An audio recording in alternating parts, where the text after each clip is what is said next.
le seul et unique qui peut ramener dans le Valhalla, c'est-à-dire le paradis des Vikings.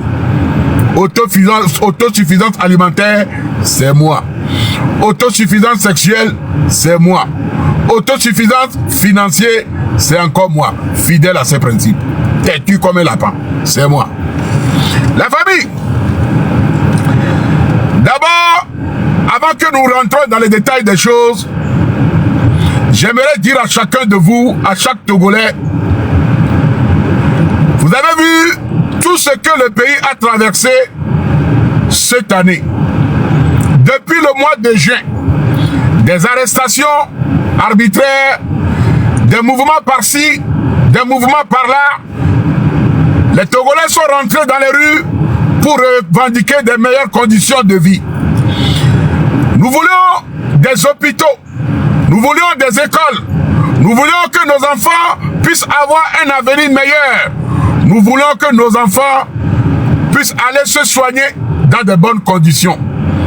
Nous demandons ce que nos femmes, nos sœurs, nos mamans puissent aller accoucher dans de bonnes conditions, de la même condition que la femme d'un ministre, la femme d'un député peut aller accoucher à l'hôpital. Je veux que toi aussi, ta femme, ta soeur, ta maman puissent aller accoucher dans les mêmes conditions, la famille. Il y a eu beaucoup de choses qui sont arrivées cette année. Il y a eu beaucoup de mouvements qui sont créés. Il y a eu de nouvelles têtes que nous avons vues dans la politique togolaise. Nous avons vu la jeunesse patriote, une jeunesse patriotique qui revendique une amélioration de la bonne gouvernance pour le peuple, la nation togolaise. Mais malheureusement, ce peuple a été frappé. Ce peuple a été arrêté, jeté en prison parce que nous revendiquons les meilleures conditions de vie pour notre peuple. Nous ne sommes pas des gens qui veulent semer de la pagaille dans le pays. Nous ne sommes pas des Togolais qui volent l'État. Ce ne sont pas les jeunes qui sont sur Internet que certaines personnes critiquent du matin au soir, les traitants de voleurs, alors que les vrais voleurs sont assis dans les bureaux. C'est des politiciens, c'est ces ministres, c'est ces douaniers, c'est des cadres, leurs femmes, leurs enfants. Ce sont eux qui volent le peuple. J'ai toujours mené un bon combat. Je serai toujours aux côtés du peuple. Je me rangerai toujours aux côtés des orphelins. Je ferai toujours partie.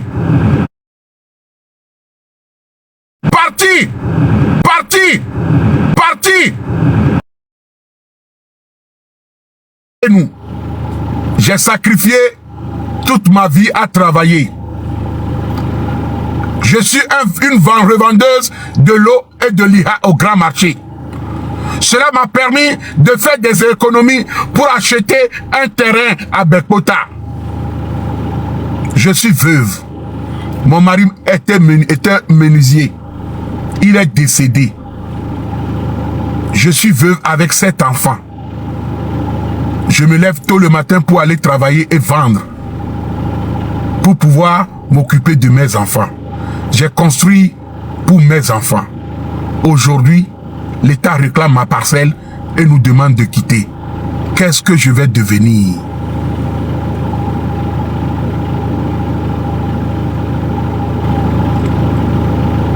Cette maman, revendeuse de l'eau et de l'IA, qui a battu durant toute sa vie, elle s'est levée le matin, aller au grand marché, vendre sous le soleil. Vous imaginez? Pour pouvoir acheter un petit terrain avec l'aide de son mari menuisier qui est décédé, paix à son âme, et éduquer 7 enfants. Quelqu'un qui a vendu de l'eau glacée et de l'IA pour élever 7 enfants. Et la famille.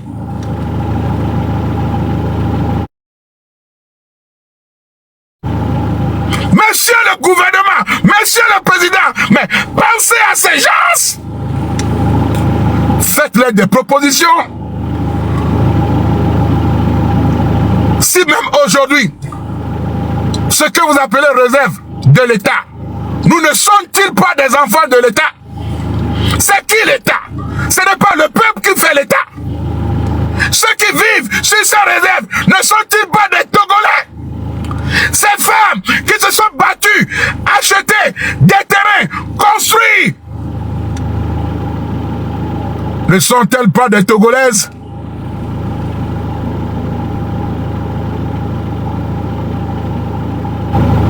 Quel est le projet que vous voulez faire là et qu'on ne peut pas faire ailleurs, et que c'est ces gens, ces familles que vous devez déloger, prendre leur terrain de force? C'est comme ça qu'un beau jour vous viendrez nous dire c'est réserve.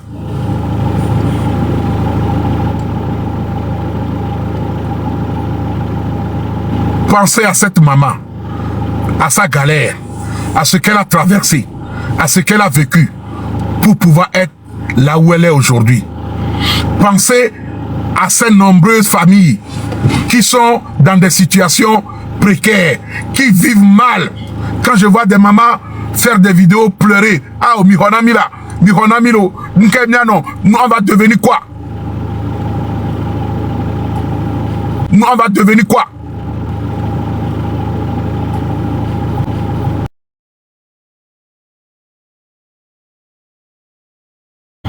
Nous devions sauver nos terrains, nous devions sauver nos maisons, nous devions sauver nos mamans, nous devions penser à ces dames, à toutes ces personnes qui traversent des moments difficiles aujourd'hui dans cette situation.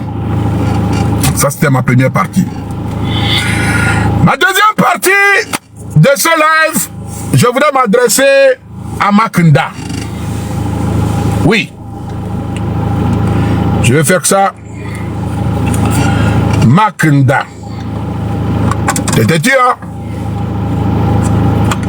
T'étais-tu, hein?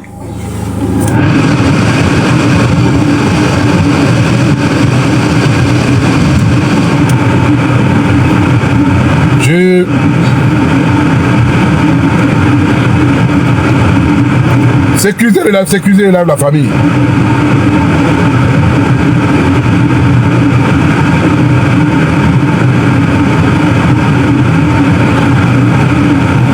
Je vous ai toujours dit que Makunda est un menteur. Makunda, c'est un gros menteur. Et je vais vous le démontrer encore par A plus aujourd'hui, à travers ce live de quelques minutes, que ce garçon est un vrai menteur.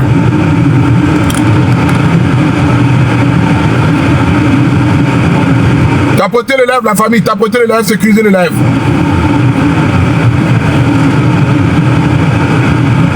Tapotez le live. D'abord, avant de continuer, je vais faire écouter ceci et nous allons rentrer dans le vif du sujet.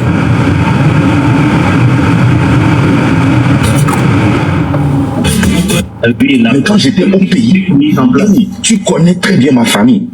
J'étais la seule personne dans ma famille. Mais quand j'étais au pays, tu connais très bien ma famille. J'étais la seule personne dans ma famille qui n'allait pas à l'OME2. Tous prenaient 10 000. Makunda nous dit qu'il était la seule personne de sa famille qui n'allait pas à l'OME2. C'est pas moi qui le dis, hein. C'est lui qui le dit. Dans un live, il nous fait croire qu'il n'a jamais mis pied chez Yadema ou à l'OME2 dans le but d'aller chercher de l'argent. Qu'il était la seule et unique de sa famille qui n'allait pas. Ce qui veut dire dans sa famille, ses parents, eux, ils allaient pour prendre de l'argent à l'OME2. Mais lui n'a jamais été.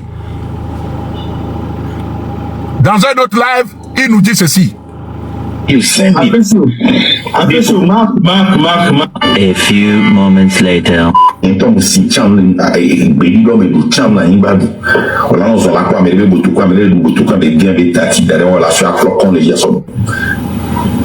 Aïe campus avec Ogobi, aïe l'OME2, nous sommes au Ogobi. Le même qui nous a dit dans un autre live qu'il n'a jamais été à l'OME2 pour prendre de l'argent.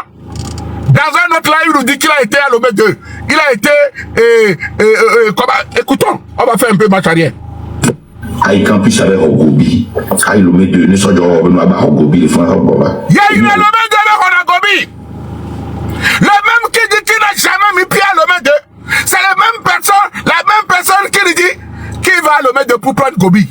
Est-ce qu'il y a 2 Lomé, 2 Lomé? Je ne sais pas. Hein. Makinda est un menteur. Makinda adérateur, il m'a beaucoup. Léo là-bas, Naniba obéit le vent. On t'aime ou au vent, non? Marc, tu écoutes très bien tes propos. Hein? On recommence. Ah oui, là, mais quand j'étais au pays, tu connais très bien ma famille. J'étais la seule personne dans ma famille qui n'allait pas à l'OME 2. Qui était la seule personne de sa famille qui n'allait pas à l'OME 2. Quelques minutes later, few minutes later, you understand this again. 10 000, 5 000. A few moments later.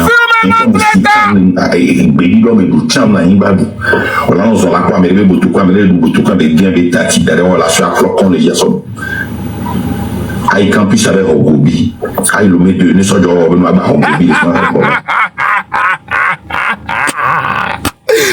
Qu'est-ce qu'il faut en croire?